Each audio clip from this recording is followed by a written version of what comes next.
like to call the meeting to order. Start with roll call. Morgan Brown. Here. Christina Shark. Here. Jeremy Weller. Here. Nancy Manson. Here. David Wildbrenner's here. Brian Jones, Jeff Bittner are absent this evening. Adoption of the agenda and declaration of a quorum. So moved. Second. Have a motion and a second. Discussion. All in favor, Morgan Brown. Yes. Christina Shark. Yes. Jeremy Weller. Yes. Nancy Manson. Yes. And Dave Wabner's a yes. Welcome and recognition of visitors. I don't have anything from anybody, so we'll move on to the consent agenda. Motion to adopt. Second. Second, Manson. Have a motion and a second. Discussion. All in favor, Morgan Brown. Yes. Christina Shark. Yes. Jeremy Weller. Yes. Nancy Manson. Yes. And Dave Wabner's a yes. Motion carries.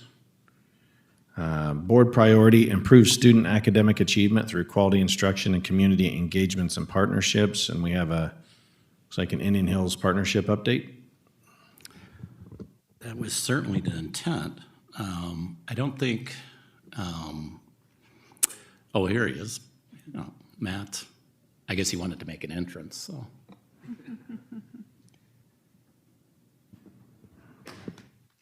Matt, yes. We're patiently waiting, Matt. Wow. Yeah. Perfect timing. Well, we're a school board bouncing tonight. We just had our college trustees meeting, so Mm. we wrapped up. We won't take much of your time tonight. Thanks, Matt. Murray, how are you? Good.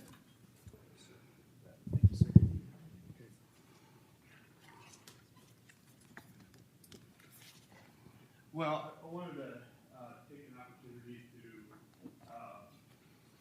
with all of you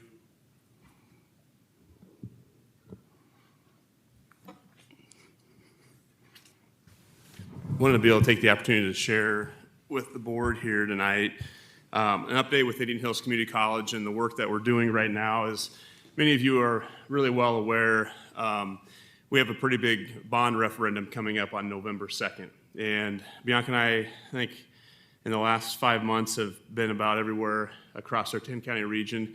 And now we're working on meeting with school boards, elected officials, individuals that know the work of the college and certainly the partnerships that we have across the 10-county region. And Ottumwa schools being such an essential part of the work that we do to serve our region. And I just want to take a little bit of an opportunity to talk about the bond referendum itself, answer any questions that you may have, or if you've heard questions in the community, folks that you represent as well as school board members. We want to make sure that we have a very open dialogue in our 10-county region about the work of the college, the benefits of the college, as well as the future needs for expansion and improvement of programs as well. So you have tonight a brochure that features a number of our graduates and some of the successes that they've had, as well as just the work in general of the college. I would highlight several projects. Here in Ottumwa, we are looking at projects on both our Ottumwa main campus as well as Ottumwa North Campus. At the Ottumwa North Campus, we've been working with our area law enforcement. In fact, in the last year, since the start of the pandemic, we have now trained and retrained over 400 existing law enforcement from across Iowa, northern Missouri, Illinois, Nebraska, and Minnesota. We've been in the world of continuing education for a long time with healthcare providers, welders, machinists. But in the world that we live in now, you can't turn the TV on without seeing something negative often about law enforcement. And we want to support law enforcement. We want to be a part of continuing education of law enforcement and working with them. So we've developed some trainings that they have come to us and participated. We've used the St. John's Auditorium on our main campus as a spot for training. And as we started talking about projects that are important for the future of the college, law enforcement in a criminal justice training center became one of our top priorities. We hear from law enforcement across the region that There's a desire for another alternative for law enforcement academy. Our folks have talked about the fact it's hard sometimes to send law enforcement to Des Moines. There's some challenges facing the law enforcement academy right now, and so we have actually worked to become a reserve officer training location, which is our first step with this project of becoming a law enforcement regional law enforcement academy. So any law enforcement hired across the state, but certainly in southern Iowa, we would be the host for and become accredited by the Law Enforcement Academy with that project. So we would have the opportunity to be able to do more training with law enforcement, the continuing ed, the reserve officer training. I know our sheriff here in Wapello County has said, he's down about 9 trained reserve officers. And at this point, it's been up to departments to individually train those individuals. So we're going to take that burden off of departments across the area and certainly be able to be a better asset for law enforcement. So that Criminal Justice Training Center is an important project. The fine arts, really since the beginning of Indian Hills, back when it was Ottumwa Heights, there has been high quality performing visual arts at Indian Hills. The facilities that we're in right now have not been renovated since 1961 when the building was built. We have renovated the St. John Auditorium. If you've been in that, it is a nice structure. That is not a part of the project. It's everything around that facility. We have about 3,500 people a year that come through the building for the performing and visual arts, but we have no handicap accessible restroom in that part of the building.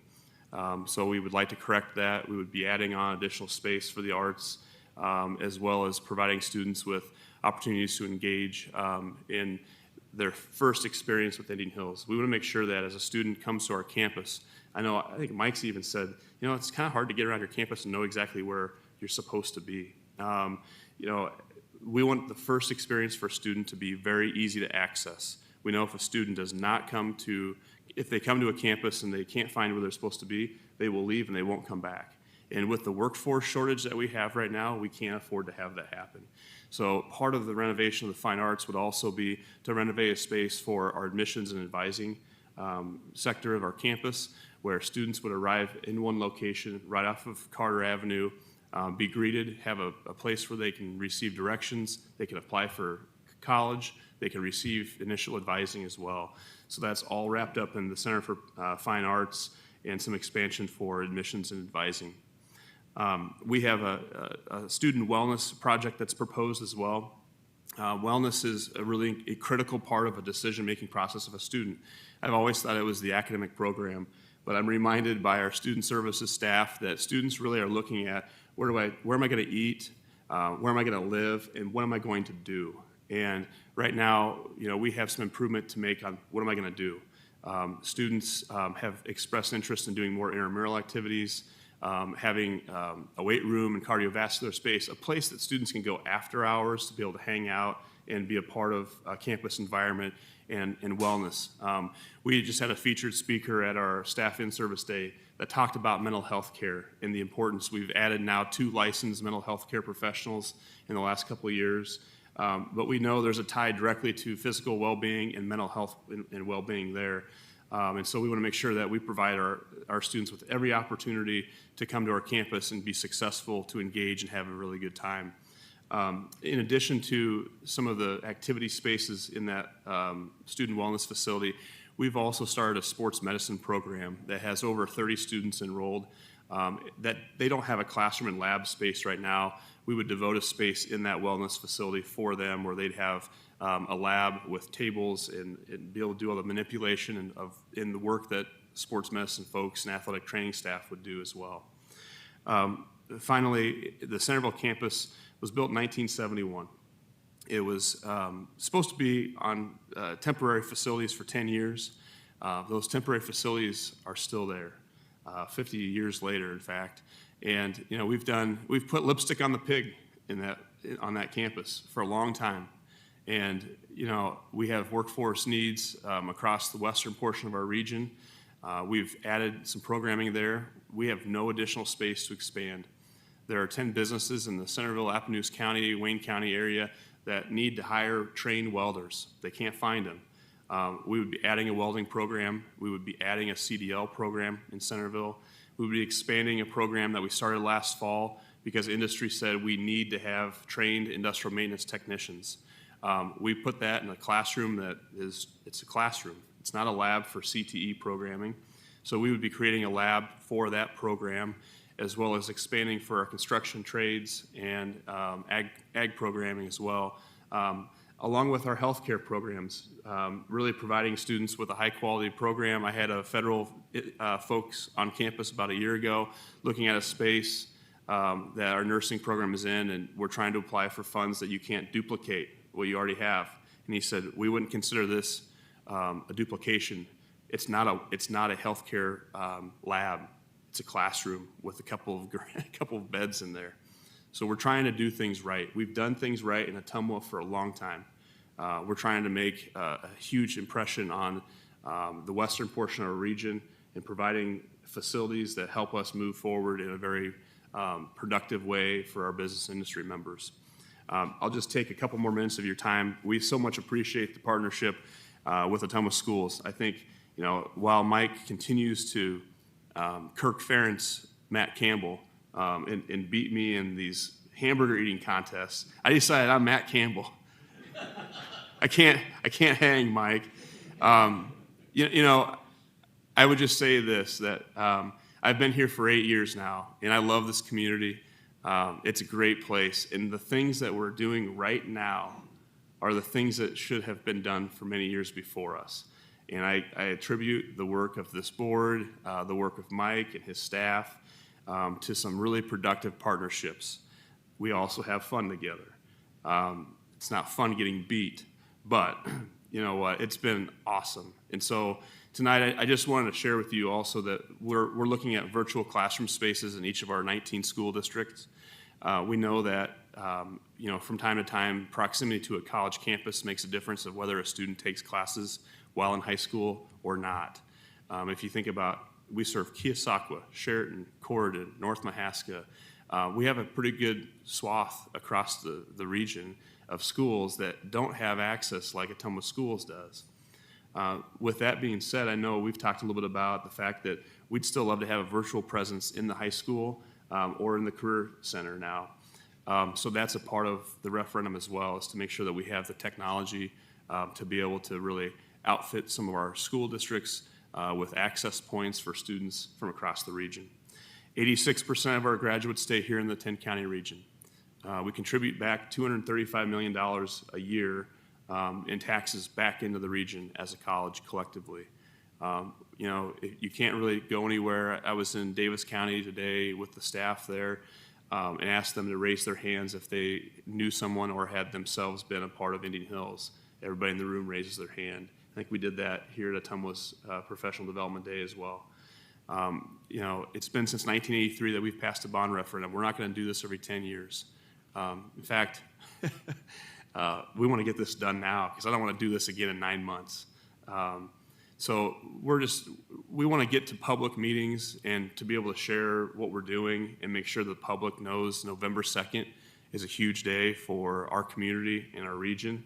And we certainly will take any questions that you may have about the projects today.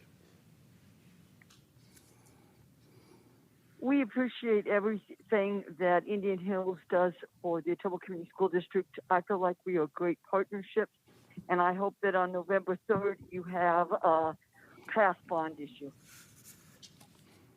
Thank you.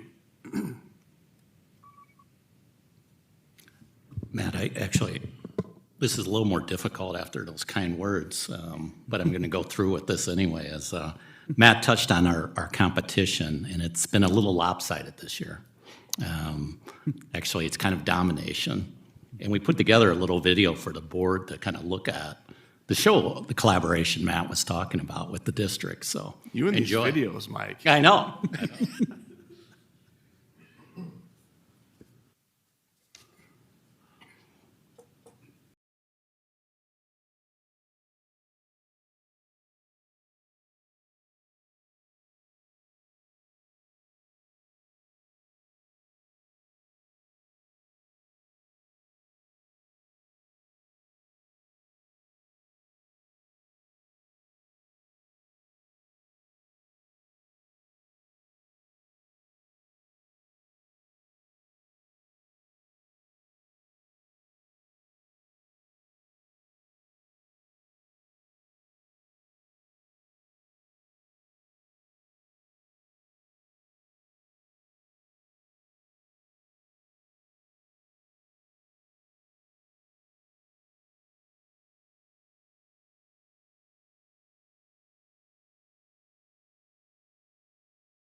I don't know what to say, but that might be the biggest bulldog I've ever seen. And I think our staff has commented that they think that bulldog should be at all football games on Friday nights. Well, like, yes, we might have had a ringer for the Bulldogs.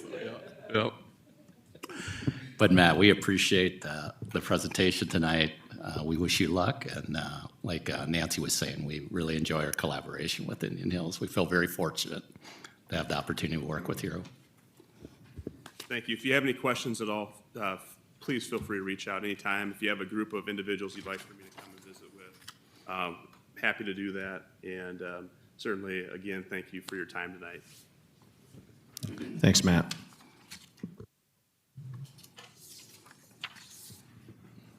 Okay, we have board priority, create a positive learning and working environment for all stakeholders through communication, transparency, and trust. And we have a couple action items. John, I assume you're going to start with well, maybe both of these, but start with the fiscal year 2021 financial report. Yeah, Dave, you've got it in your board packet, and I'll get it up here on the screen, so we'll go over. I'm just going to give you some highlights and kind of talk about what we're doing. September 15th, in 2 days, is actually the deadline. We've got it finished up before that, but we do a certified annual report for the state. We spend 2.5 months after June 30th kind of getting everything ready. We've got a bunch of adjusting with the categorical funds. We calculate the carryover balances. Our account code structures have 6 different segments, and the DE tells us what they have to be and what kind of expenses go in which one. So we do a lot of reconciling with that, checking our annual receipts against what the DE shows, all of that. And the culmination of it is a certified annual report, which is an extensive reporting of our activities for the year. And we upload that to the Department of Education. We've got it done. I just have to give a shout out to the support team I have in my office. I've got Roberta and Kelly and Nikki in the business office. Everybody does a lot to get us to this point. And I'll just go through a couple of these reports to give you an update on it, and we'll go from there. So the first one is a treasurer's report. This is something that Iowa Code requires us to share with the board. It basically informs the board of all the funds we have on deposit with the authorized depository institutions we have on record. So you can see this here through all the funds and different bank accounts we have. We have a little over $32 million as a cash balance. Some highlights that you don't see on there, but I'll point out, we've invested an additional $2 million in certificates of deposit to help kind of generate higher interest earnings. Just regular passbook savings interest earnings are non-existent. So we've got enough in reserves that we moved another $2 million into certificates that help increase the interest earnings to a little better level. Our cash balance in the general fund increased $1.17 million over the past year, which is great to have. The school nutrition, we've talked about that several times during the year. That balance increased about $840,000, which is doubling of the cash balance from the prior year. And a lot of that has to do with the free lunch for all and the state and federal government reimbursing at a much higher rate. And the local option, the one decline you'll see is the local option sales tax reserve account. We've decreased that, but that's due to the initiation of capital projects, and we'll have another action item on the agenda today to talk about with a bond issuance to help with round 2. So that's the treasurer's report. And if you have any questions on that, you can either just kind of holler or we'll go do it at the end. The next one we'll look at is a balance sheet by fund, and this will be small on the screen, but like I said, you've got it in your board packet to review as well. A couple of the highlights. I'll see if I can zoom in here. This report just goes through and shows the financial position in each of the 11 fund types we use in the district. So the one that I'll highlight is all the way on the left. It's the general fund, and if you go down, the lines are numbered. I think it's on the second page, 36 and 37.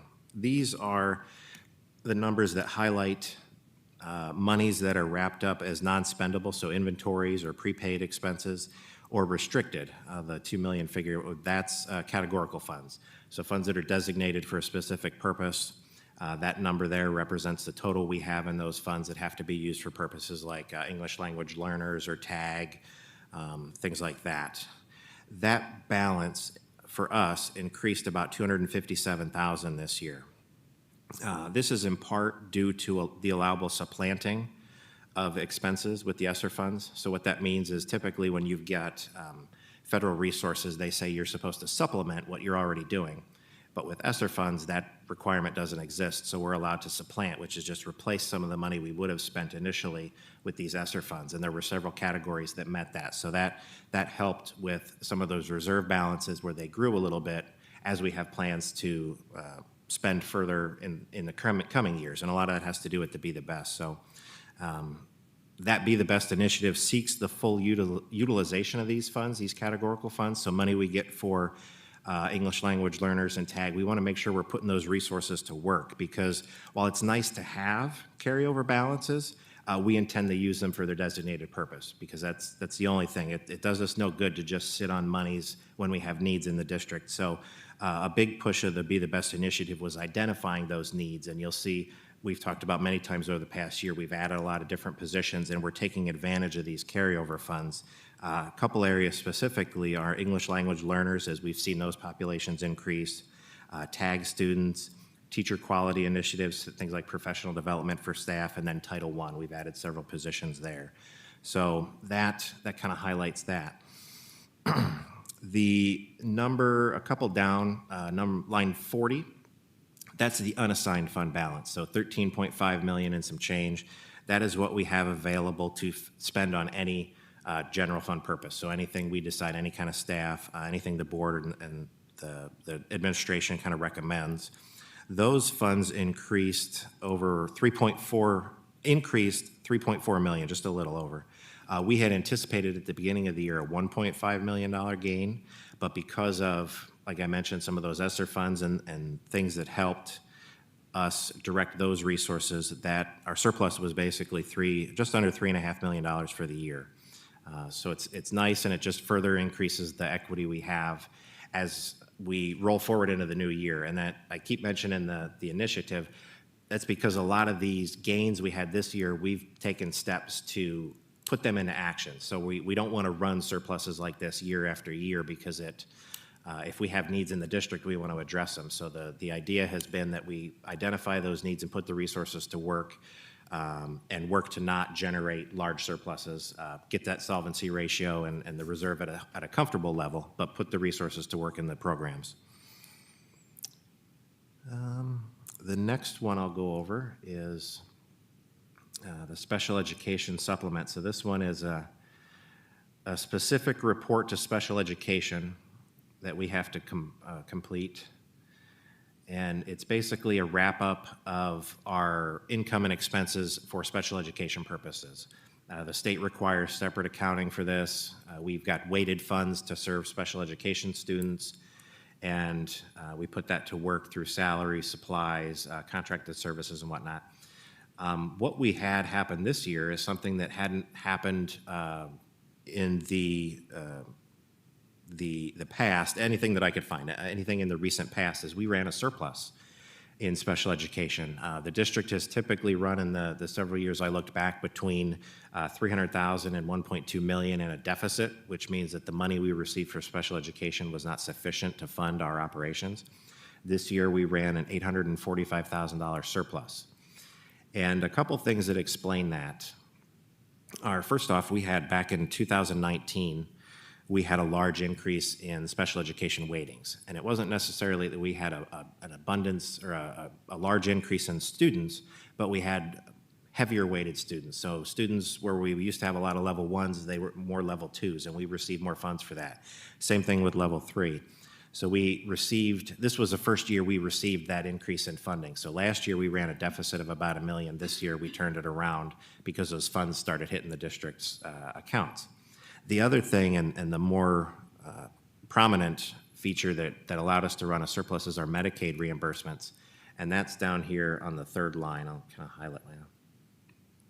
Yeah, that line there. We had Medicaid reimbursements this year of just over $1.2 million.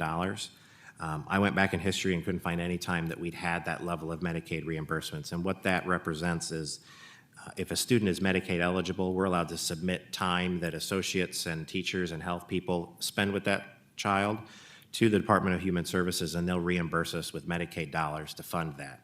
Last year, for an example, we had about 428,000 in Medicaid reimbursements, so almost tripling it to 1.2 million this year. There's a couple factors that help make that happen. The first was this year we had full in-person education all year. In 2020, obviously, we shut down at the end of the year, and while we continued to pay staff, there were no reimbursable expenses, so we couldn't submit anything to Medicaid.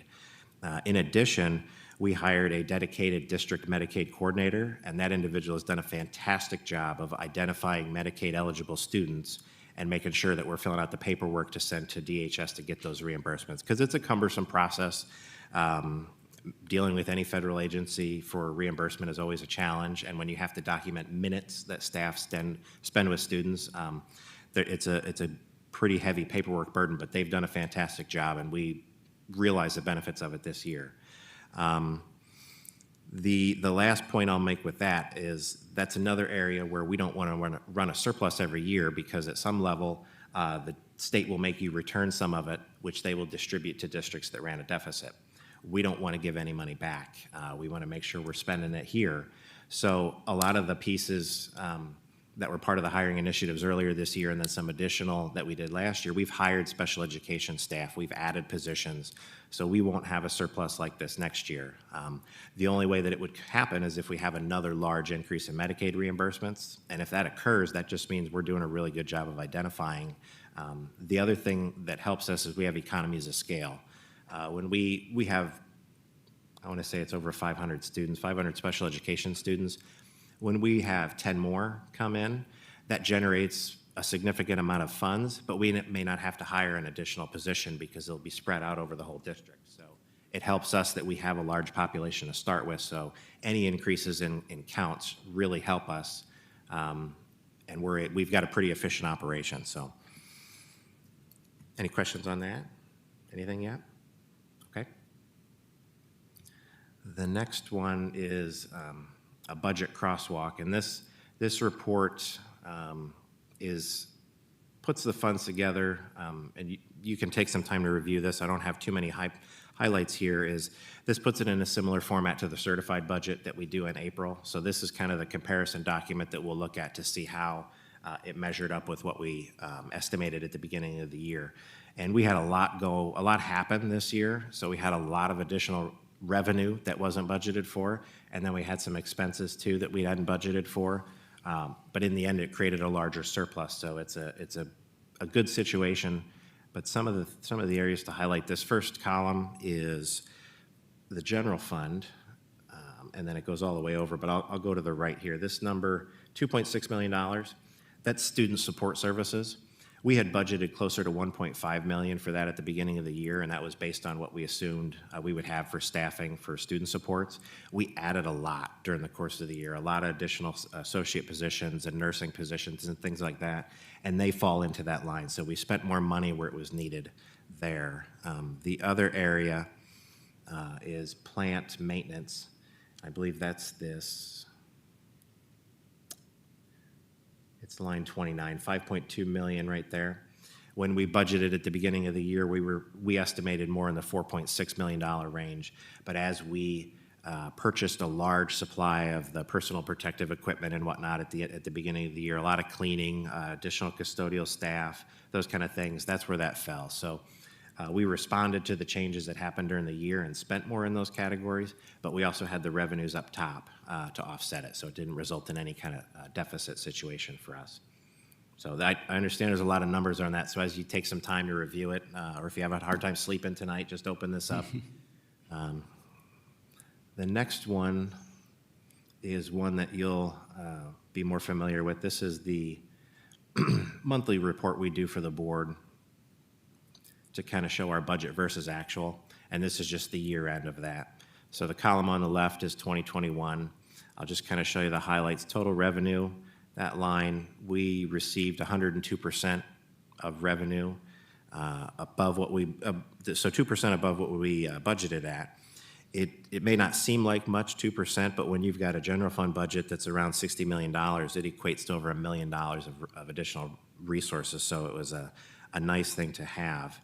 And in the bottom, even with all those changes and additional supports and whatnot, we had budgeted for that as we did our line item, and this is where we get a little more detailed.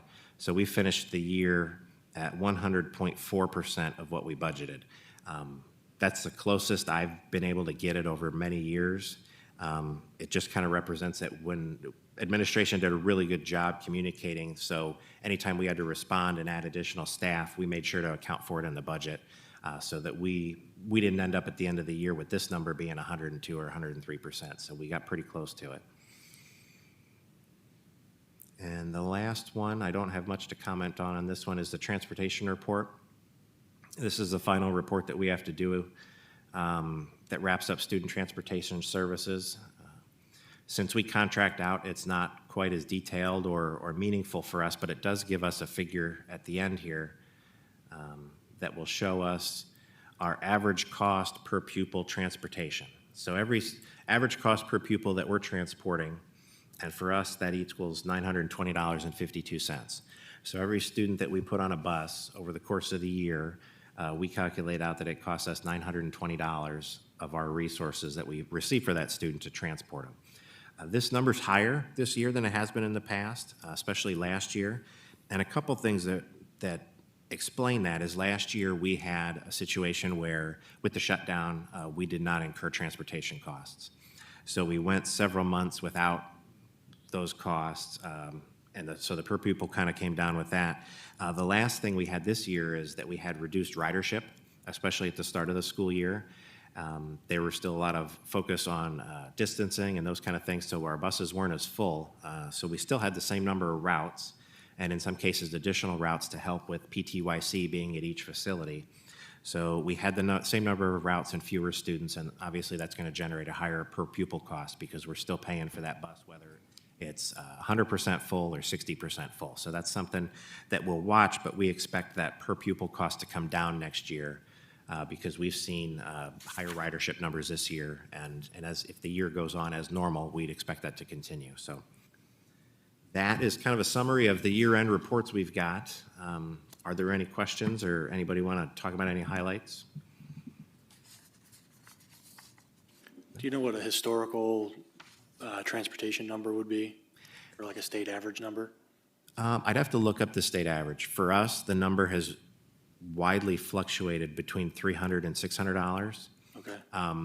And part of that, I don't know that I'd put a lot of faith in those numbers, because as I went back several years, when I looked at the number of students transported, it didn't look like they were accurate in some cases. And this report has never meant much because we pay Durham. That per pupil cost doesn't mean much, but the state actually has it now where they will reimburse schools for transportation above a certain level. So we'll get some monies from the state to help reimburse this, but they've spent a lot of time making this report so it's a little more accurate. The statewide average, I'd have to look that up, but I want to say it's in the $600, $700 range, but it varies widely. So if you've got a district with a large rural population, those costs per student are much higher than ours, but then when you have a small concentrated metro area, they're able to be much, much lower. So. Okay, thanks. Yep. John, would you want to just speak to the board about with the increase in carryover, what it does projected for a cash reserve? How that impacts your cash reserve? Oh, sure. Yeah. Well, there's a couple things. The restricted funds, as Mike mentions, they don't come into play when you calculate your solvency. So when you do a solvency ratio, when we talk about 22, 23%, that is unrestricted funds. So when you restrict funds, they do not come into play for that. As we utilize those funds, you're not taken away from that unassigned balance, the balance that you can use for everything. You're dipping into that pile that's designated funds. So it actually helps us a little bit maintain a solvency ratio because we're not spending our unreserved, here you can spend it on anything funds. We're spending funds that are specifically designated for that. The other thing that happens with that cash reserve, and I'm not sure if this is what you were wondering about, but we've always had the ability to levy cash come budget time, and it's called a cash reserve levy. Once you get a solvency that's over 20%, you lose that ability because of the way the calculation rolls, and it looks like we'll stay at that level for several years. So that's just one more thing that helps take a little pressure off the property tax levy, why we were able to reduce it 50 cents this last year, and hopefully, definitely plan to keep it there and possibly even further reduce it if the numbers stay positive like they have been. But yeah, there's a big focus on using those categorical funds because, like I said, while it's nice to have the money, it has a purpose, and we plan to use it for those purposes. And I think with the solvency ratio, when you get, like we've talked about as a board, when you get above 20%, you really have to start evaluating, are you spending it, should you be spending that money? And so with the amount of carryover we'll have for this upcoming year, just to plant the seed, it may be a good time for the board to think about one-time costs that the items that we might purchase because of what we have carrying over to this year. Those are really good things to purchase when you have that type of carryovers is one-time costs. I think we will look at it as a district of looking at upgrading some of our fleets as far as vans, those type of things, because that would be a good one-time cost item to look at. So. Okay, if there's no questions, we would just be looking for an action from the board to approve these reports. Make a to motion. approve. Second. I have a motion and a second. Discussion? All in favor, Morgan Brown, Yes. Christina Shark, Yes. Jeremy Weller, Yes. Nancy Manson. Yes. Thank you. And Dave Wabaner's a yes. Motion carries. Next item, if anybody has any comments, it's pretty self-explanatory. Looking to lease 200 additional Chromebooks. I can give you a quick why, real quick, just because it's a good amount of money. As we've deployed devices this year, we've found that we're running low on some. Some of that has to do with repairs to other devices. Some of it has to do with more kids in the buildings that we're cautiously waiting to see if enrollment numbers play out for that. But I'll have Landon give a quick update. Yeah, I would say a majority of what we're seeing is what we believe is more students than we anticipated. And then in addition to that, part availability on devices that are currently damaged, waiting on parts. So what we're seeing here is we have students right now that are using 7-year-old Chromebooks just because we ran out of our new devices. So we believe at the moment at the high school, we're about 15 students that have no device. We are even out of loaners. And close to 40 students at Evans that are without devices. So what this lease adjustment allows us to do is have spares on hand for students that forget their device when they arrive to school. So we have those loaners available, and then also allows for our influx in students. So, yep, annual cost, we're just going to add it to the existing lease we have. They told us about $14,803.47 annually over the next 4 years for 200 additional devices. So, are there any questions? Landon, you want to just speak real quickly to that grant that we put in for letting the board know what that grant is and Yeah, some so details. as part of the CARES Act, there is a funds that are available called the Emergency Connectivity Fund. And we have applied for just over $1 million of that monies, and we're hoping to have an answer this month on whether or not we were awarded those funds.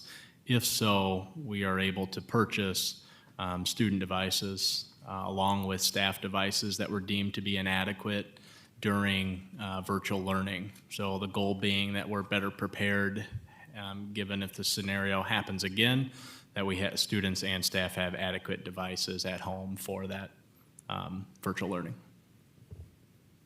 Thanks. If you don't have any other questions, we'd look for a motion. Make a motion to approve. Second. Thank you. We have a motion and a second. Any questions for discussion?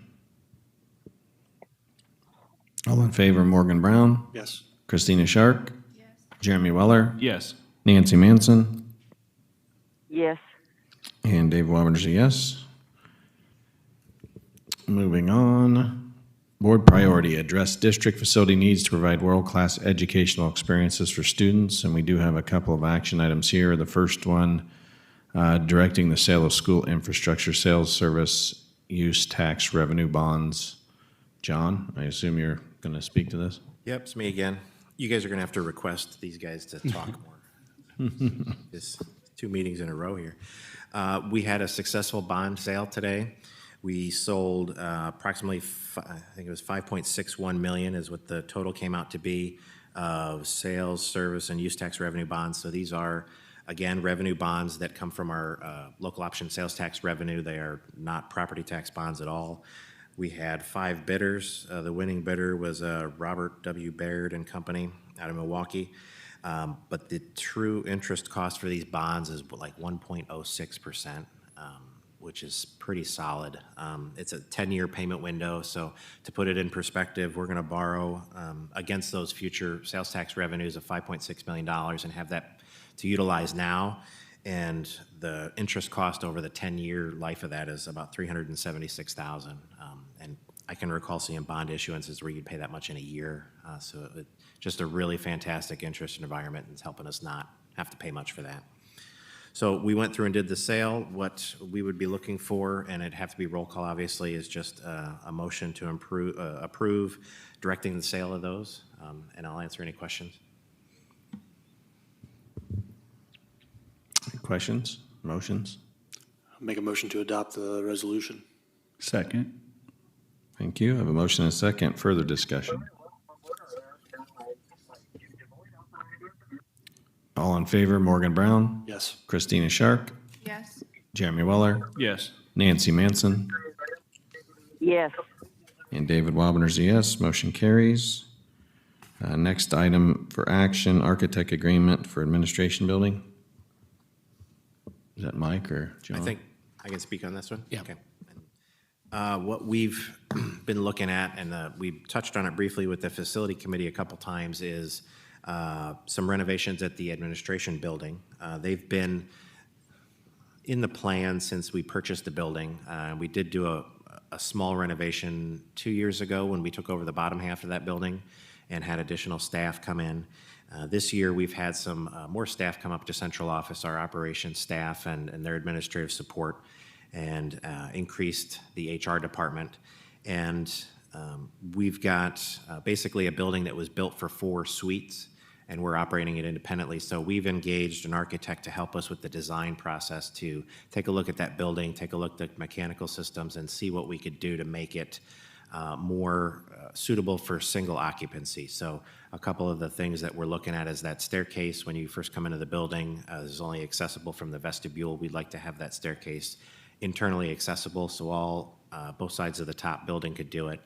We also look to have a single reception area in the upstairs, because now if you guys have been in, you can either go right or left, and you'd be surprised how many people go the wrong way, and it just would help make the building a little more inviting to the public, where we can come in and have a single receptionist area and also have coverage in that area all the time, because now we'll have certain times where there's nobody at the front desk if there's a lunch or they're busy with something. So we're going to look at that. We've also got 4 different mechanical systems operating in that building, so we've got several furnaces and air conditioning units. There's a lot of variances in the building. We're going to look at to see it improving indoor air quality. And then we're also going to look at the downstairs area where we've got very large hallways and very small offices. So the prior occupancy of that building needed that space. I'm not sure what they used it for, but we're going to look to see if there's any possibility of making changes down there to add a little space.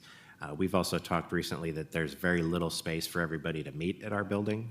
We do go out to other buildings a lot to meet just because that space is small. So it'd be nice to be able to have directors and maybe some principals be able to come to that building. So just a little larger meeting space. Those are some of the areas we've asked him, the design architect, to take a look at to see if they're possible. We've discussed a budget at the facility committee meeting of around $500,000 in capital projects. That is included in our projections over the 10 years. This is not committing to anything right now other than just the design services. We're going to take a look and see what they can come up with and if it's feasible in some of the budget restrictions we have right now. So, any questions on that?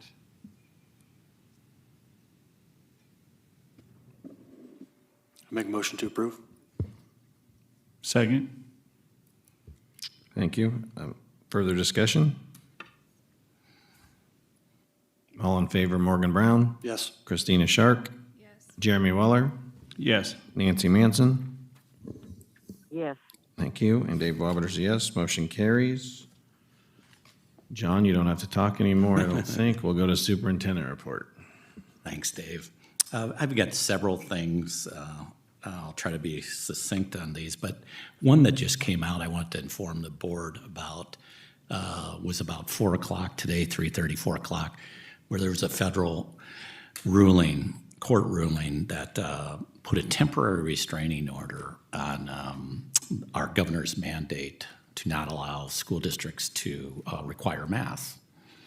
And so I think that has school districts really processing, what does that mean? How do we move forward? Those type of things. What I'm going to recommend to the board is that right now, because it's a temporary restraining order, we really don't know how that's going to play out. That could change a week from now, it could change 2 weeks, or it could stay. It could be instated. So I think it would be prudent on our part to probably wait a while to see how this plays out. I have a meeting with all the large school superintendents tomorrow to talk about how districts are going to look at this, how we're going to move forward. I'll also have a conference with our legal counsel to get their advice as far as what options we should be looking at. But I don't think we'd want to be in a scenario where if we required masks right now and then a week later we couldn't require it. I don't think that would make a lot of sense to have that type of reaction right now. So I think I'll have a lot more information for the board at our next board meeting. I just open it up for any questions you may have or concerns.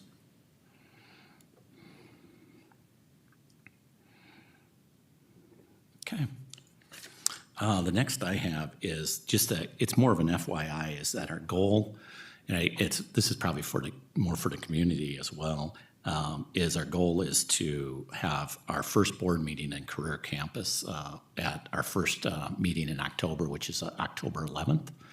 And it looks like that's going to happen. Career Campus is really coming together. We have almost all the furniture now and all the remodeling almost has all been done. So it looks like that will be a good date to shoot for. One thing I would ask the board probably to ponder is, if you have an interest, we probably would have the ability to look at, besides live streaming, looking at a cable channel, a local cable channel, if we want to show our board meetings on that as well. We probably will have that capability too. So if that's of interest to the board, just let me know and we could explore that as well. The next thing I have is, has become not just a big issue for school districts, but just in general for employers, is basically finding people, hiring people, but also filling our sub positions. To give you some idea of what our sub looked like, we had, I think today, well, I don't want to say today, but we have a scenario like on a certain day, about 2 days ago, last week, we had like a total absence of 145. We were not able to fill 68 of those out of the 145. I would caution the board a lot of those we wouldn't fill normally. Like it might be some of our business people that have taken a vacation or those type of things. So it doesn't mean that many positions went unfilled, but it is a challenge right now. Our district recognizes it. We're trying to be really proactive, and I kind of wanted to share with the board what things we have looked at so far, and then some things we're going to look at in the future to try to be proactive on this topic. We currently are paying teachers to cover classes during their prep period if they volunteer. We will pay them for that time. The district will pay associates who have sub authorizations. That's sub for teachers. We're going to pay them. We were paying them at a rate of $120, but when we broke that down, it really wasn't much more than what they were making as a para. And if we're asking them to teach in a classroom, we felt like we should increase that to the long-term sub pay, which is $150 a day. So we'll be doing that. We also, this year, we've increased a total of 10 certified, what we call long-term subs. We put 2 at the high school for certified teachers, 2 at the middle school, 1 at each elementary. And those are certified teacher subs that would be assigned to that building. And a question may be, why would we think we could hire people right now? We think we have a really good, and we're already starting to see some good interest in this, is that we are going to pay the teachers at whatever education level they come in at that level, and then also we have signing bonuses of $1,500 for those positions.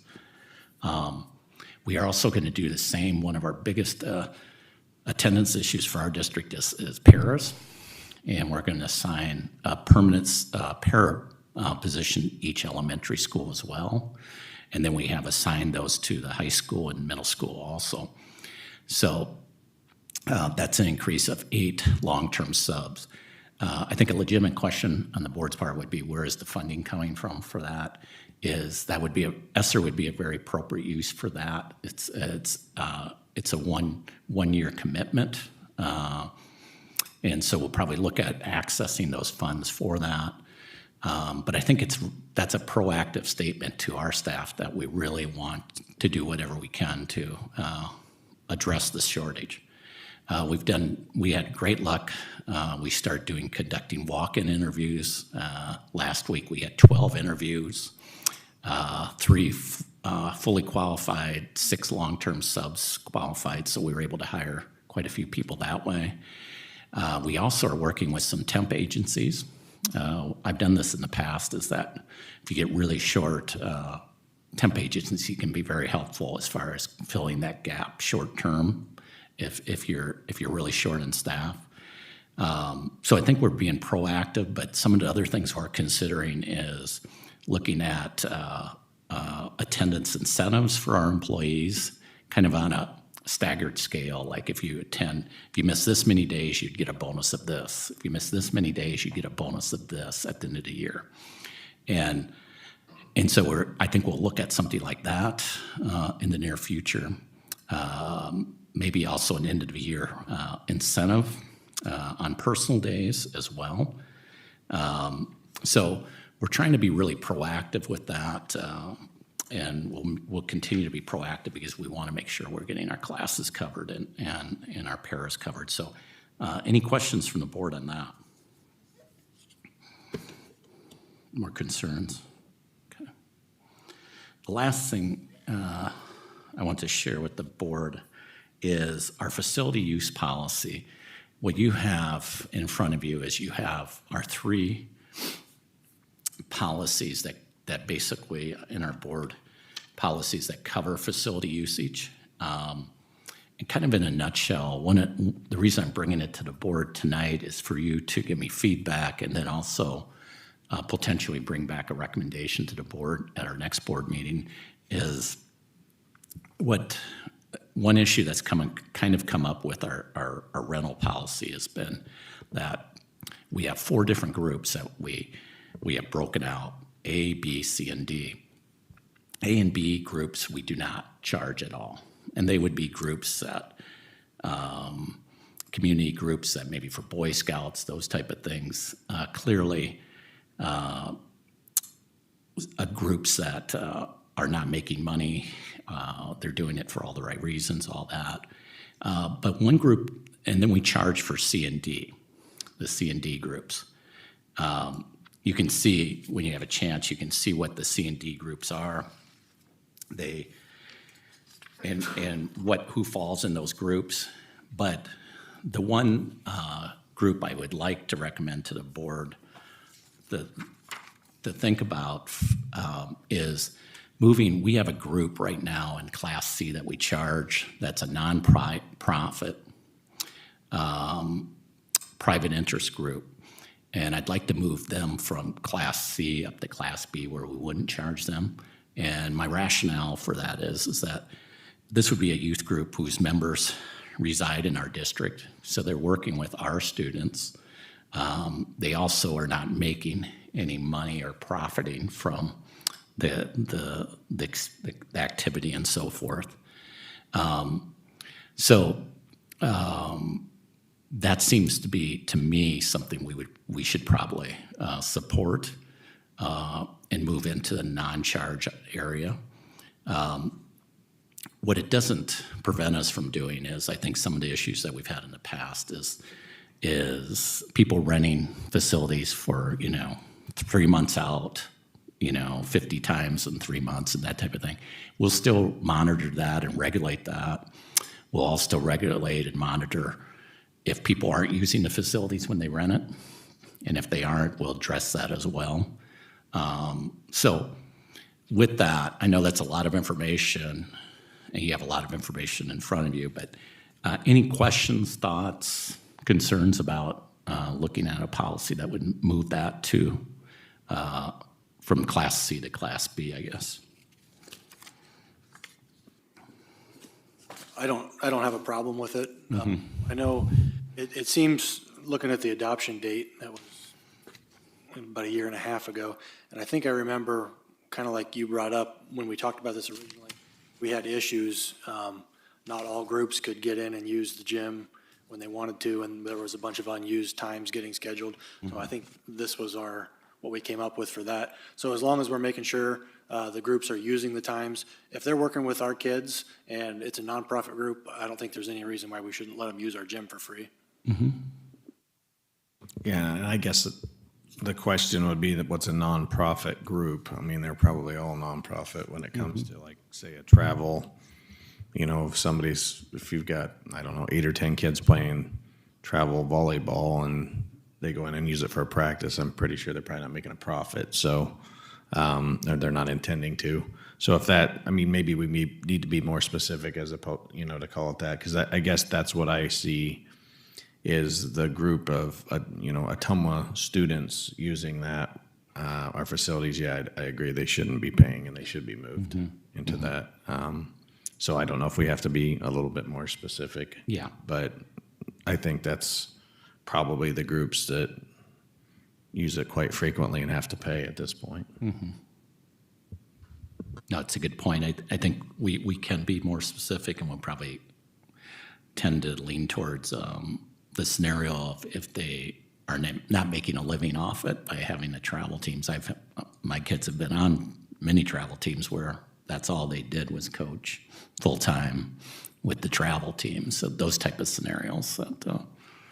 And we'll have those scenarios too where you have three kids from another district and 7 kids from Ottumwa, and I think we'll just have to use our discretion on that. There's discretion in this policy to make a determination what makes the most sense there too.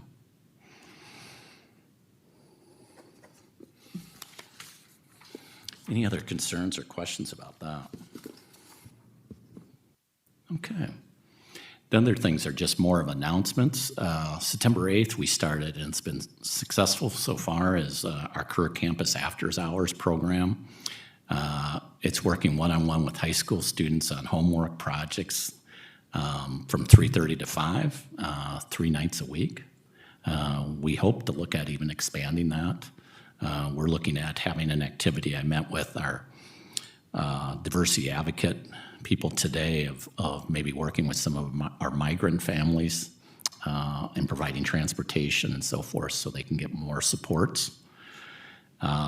Also, a couple other items. September 8th, our high school students participated, and I just always think this is a great activity, is the United Way Day of Caring. And then just a reminder, school board candidates filing deadline is September 16th. And we have homecoming September 27th through October 1st. So I think, Dave, that's all I have. All right. Thanks, Mike. Yep. Board member topics. Anyone have anything?